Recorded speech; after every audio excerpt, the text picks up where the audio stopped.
Just what has happened to Stoke City in these last 3 to 4 games. Some fans are saying we've lost our identity. We've got Carl, George, and Ryan fresh back. I think they're still awake. Fresh back from the Hawthornes, watching a 0-0 draw. Is that as bad as it has got? Just what is going on with the setup, the system, the formations, the tactics? There seems to be none. What's your view? 20 minutes of Stoke City chat coming up this week. We're also talking about Valentine's Day this weekend. Who is the first ever Stoke City player that you fell in love with as a young fan? And plus, we're carrying on with our A to Z of Stoke City. We're up to letter O. Join us for that at the end. But first, we've got to get straight into what has been some quite vociferous comments about that performance, Carl, at the weekend. Let's get straight into it. This is from Wayne. Hello, Wayne. Super fan, of course. What has happened to our playing style? Where's the urgency, the press, the link-up play? Injuries is one thing, but we've completely lost our identity, and the last 2 games have been awful. Thomas needs a rest. The new players have yet to click, and we just keep creating absolutely nout. Carl, what's happened to Stoke City? I don't know. It's hard to disagree with anything Wayne's put on there. It was that bad yesterday that I've been putting a job off, putting it off, and it's painting me all stairs and landing. And we might as well talk about my performance painting the stairs and landing. So it'll definitely be more interesting. The first 10 I got going. Strong finish, and I got 8 out of 10. No, it's the injuries really have killed us. They've killed us. But there's players that need a rest. They just look out of sorts all over the pitch. I just don't know what's going on. We'll get on to the Sorba Thomas.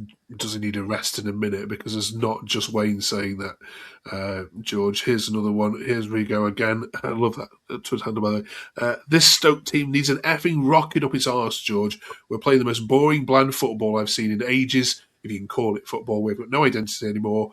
No clear view of how they want to attack. Boring, boring, boring. Oh my goodness! I know injuries are something, George, but are they right? These posters, you pay your money. You were there at the Hawthornes, are they right? Yeah. The tweets are right. I was falling asleep yesterday filming the vlog. It was horrendous. There's no attack whatsoever. We set up defensively yesterday. We had 6 defenders really. We had Pearson as defensive midfielder and Seth as defensive midfielder. But we just can't score anymore, and we're relying on Thomas too much at the start of the season. Everyone's clicked on him now. He hasn't been up to standing for the last couple of weeks, and we just can't score at the moment. It's just very boring to watch. It's just like last season, very poor. It's just we're dropping down at the moment. It's not good to see. We've been joking about Stoke not finishing higher than 14th, and we are in danger here, Ryan. I'm exactly finishing 14th. Where I just can't believe the fall off. Where'd you sit it? Injuries killed us. Tactically was very wrong yesterday. Seemed like we didn't want to attack. We invited them at times. I mean, we both teams did nothing. So if that carries on, then it may well be another 14th place finish, maybe even 16th again. But I think as players start coming back and the new players start to adapt to the system that Mark Robins obviously wants to play, then I think we'll be all right going forward. But I can't even express how frustrating it is after the good start to the season, to be honest. The drop-off's been massive, but when you look at the league table, we're still not a million miles away, but with performances like that, we're going to get nowhere near. And a big shout-out to somebody on Twitter or X. I said it was 2 really out-of-form teams playing one another, and he replied, Jeremy Lees, I think it is, he replied, it was like watching 2 bald men fight over a comb. Yeah, it just shows you how poor the championship's been, because we haven't been very good for a couple of months now, and we're only 4 points off the playoffs. It just shows how most of the teams this season have been so poor, and it's just closing up. Championship is pretty mad, to be honest with you. Yeah. We'll talk about the games to come this week. First of all, let's talk about some players in particular. Luke says, he's going to put a helmet on when he's saying this, but we need to have a conversation now about dropping Sorba Thomas. Also, there's no way there's a 4 million player in Rigo. He struggles to make a 3-yard pass with accuracy. Dropping Sorba Thomas, Ryan. Yes, does he need a rest just for a week or so? Yeah, I saw this post on X and fully agree. He's played. Got to give him his credit. He's played every single game, but I think he's looking leggy. He obviously had a game where he played in right wing back, right back, and then it's sort of then from then has been dropping and dropping and dropping. Yes, he's been the best player this season so far. Continue, he'll probably end up being the best player. But just give him a break. Give him a break. We have options now on wide, Million, Raksaki. Just give him maybe 2 games. 100% Wednesday. If he doesn't drop him, then he's got some against Mark Robbins. But I mean, after that performance, yeah, he's got to be dropped. And obviously on the Rigo situation, let's go back to he needs a season to adapt. Like all players that have seemed to be coming in, I think we've got to just let him be, let him adapt, and I think eventually there will be a £4 million player in there. Carl, do you agree on both these counts? I mean, you've highlighted, haven't you, and George has done on his vlog many times that sometimes just gets 2 defenders attached to him now, and if that's your one route of attacking, then that's your game over, isn't it? Yeah, they've figured us out. Teams have sussed us. I mean, start of the season, nobody knew what to expect off Sorba Thomas, and he hit the ground running. 2 defenders on him, you've taken him out of the game. Same with Million Manu. Take our wide players out, and you've got us sussed. We struggle in the middle of the park since Baker went out. So yeah, I do think he needs a rest. Sorba does. He's been playing every single minute of every game. He looks absolutely wrecked, and rightly so when you've got training 2 to 3 games in a week.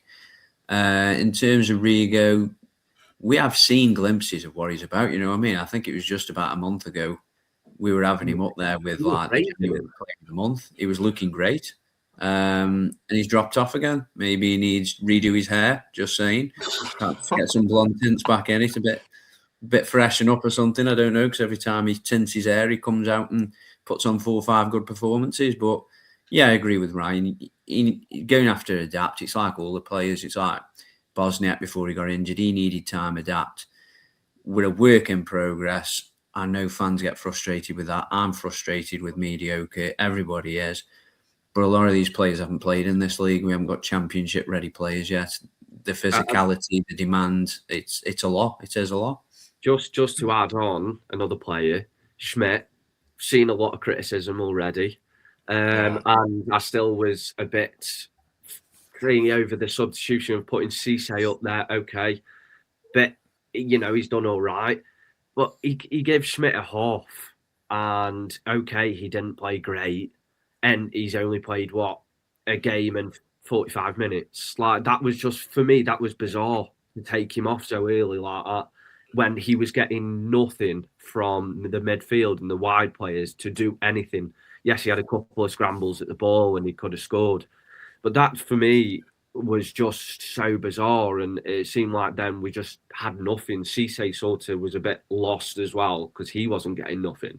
So it was just like a stupid replacement, to be honest. You can't judge. I agree. I thought it was very harsh. Just we've missed Baker in that midfield. Because Baker is really good going forward with the ball. I think Smith was very good with Baker. And it's very harsh on him getting subbed off at half time yesterday. He had no serve whatsoever, like Ryan said, and yeah, very harsh on him.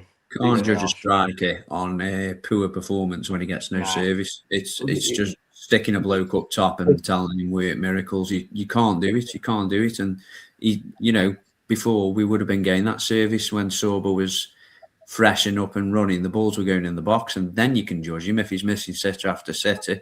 If he's constantly offside like Mabama was, then we can start judging him. But a game and a half he's played, and he's had 0 service in both of them games. So calm down a bit.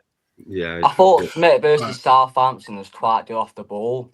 I think he did good movements off the ball as well. But yeah, it's very harsh to be off half time. There's definitely a player in Smith, and there's loads of games to come, and hopefully he'll get scoring. Okay. One final tweet from it, and I don't know whether to show it or not because it feels like here we go again on the Stoke merry-go-round. But here we go. Let's just show it. Ray says, frustrating dire, lacking ambition, very poor football match. 3 wins in 14 matches now. Here we go. Brace yourselves. Robbins is taking us nowhere, just like the ones before him. It's a very slippery slope when we start reading stuff like this. Tell me he's wrong, Ryan. I'll be honest.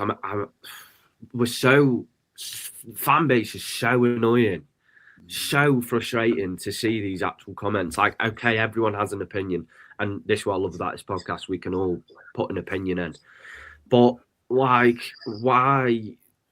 Bizarre to me, because obviously we've looked better. We've had a great start to the season.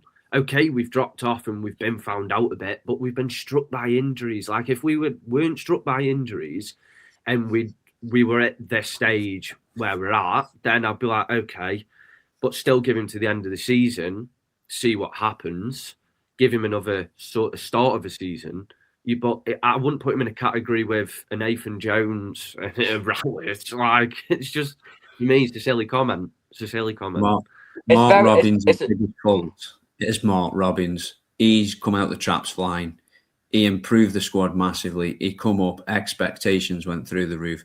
We were looking at the top 6. We were in the top 6 for so long. We got injuries. The style of play dropped off a little bit. Ultimately, fans all of a sudden, because we were up there, the expectations were high. When we start slipping up, we're about where I thought we'd be now. And that's the big issue. I thought we're a work in progress, a very, very slow work in progress. We've had years and years of absolute dross, absolute terrible managers, terrible football. I see tweets now saying Michael O'Neill was the best manager we've had in a long time. We should have never sacked him. It'll end up the same if you do that with Robbins. If you get him out, it'll be a massive regret, because we'll end up with rubbish after rubbish after rubbish. There is no other manager in this league at this moment that would steady the ship as Robbins has done and keep us where we are and improve us. I was just about to say, it's very similar to that Mike O'Neill season. We were very good at the start of the season. Injuries hit in that December period, and it just faded away, finishing 14th. It's just a little bit similar to that, but hopefully it doesn't happen, and hopefully we can still fight for the top. So there's loads of games left, and there's games coming up where we need to win. There's an Oxford game. They're in a relegation zone. There's Leicester 21st, which is pretty mad. There's games there. There's Charlton as well on Wednesday night. With the 3 games coming up in the league, we've got to win. If we don't win, that's playoffs over for me. Just one quick fact. I think what it is, Mark Robbins can't play to what he wants to play, and that's the sentence I'll say, because I think that's the truth. Okay. Hopefully just an isolated thought from one Stoke fan. But of course, that's what we do. We represent all the good and the bad. We've been on here praising Stoke, so we've got to have a go at them when the chips feel a little bit down as well. Thank you for your company, of course, this week. Drop us a subscribe if you haven't yet done so already. 20 minutes of Stoke City chat. Grateful for you joining us. This weekend, of course, when you play Fulham in the Cup, it's Valentine's weekend, so we're asking the question, who's the player that you first fell in love with as a Stoke City fan? Let us know in the comments here. Carl, can you remember the first Stoke City player which you had on your bedroom wall or met? Yeah, it wasn't necessarily on the bedroom wall or nothing, but growing up as a young naive kid, it was always David Beckham. I wanted the same haircut as David Beckham. It was the football tops. I never dipped into the Man United stuff, but it was David Beckham growing up. But in terms of Stoke City, for me, in my era growing up, it was Peter Hoekstra. What a player, a Dutch magician. I was so blessed to have watched him. We were bang average at the time, and he was just a catalyst to everything we did. Older fans, obviously, probably not the two beneath me, will remember the hat trick against Reading. Just so many great memories. He was way too good for Stoke City, way too good. And yeah, I absolutely adored everything he did, and he was a massive player for Stoke. Okay. Ryan? I don't know, people might call me a bit thingy. Matty Everington for me. That was my sort of era growing up. So I started following Stoke 2007, 8 started then, and that was then we started to become great. And then we get Ricardo Fuller in, and we get the classic Premiership squad that we went up. So Matty Everington, he's just, and Ricardo Fuller, the two that, have made me much more full of Stoke. George, I can see some pictures behind you there. Any relevance? Yeah, not that player. As even younger Stoke fan, I'd probably go for Mark Arnautovic or Shaqiri. Just my first couple of games watching them, I was just amazed by them, how good they were, and they were just brilliant for Stoke, and it just took my eyes and made me a proper Stoke fan, doing home and away supporting the team to those players. Brilliant. He was moving on, they're making me feel very old now. Next one. Super. Now we're looking at the A to Z, of course. We're up to the letter O. Now we had, thank you for all your comments on this last week. It was absolutely brilliant to receive so many suggestions here. Michael Owens, great. Thank you for watching, Michael. Some O's for you. Here we go. Team Brendan O'Callaghan, Toddy Olagolson, Peter Odewingie. My goodness, if we got Vince Overson as well. Brendan O'Callaghan gets in a shout from Malcolm Smith. Brilliant as well. Oh, yeah. And Carl, you got a bit of a dig last week. Mushy's table said Bocat's been brilliant. I'll have what Carl's been on. We love reading all your comments, so keep them coming, folks. We're one of the only podcasts, I think, that probably replies and reads to comments in the YouTube channel, so really appreciate it. You take your time to write it, so we take time to read it. Any of those O's then? Are we having any of those? I mean, they've helped you out this week, our audience. Odewingie.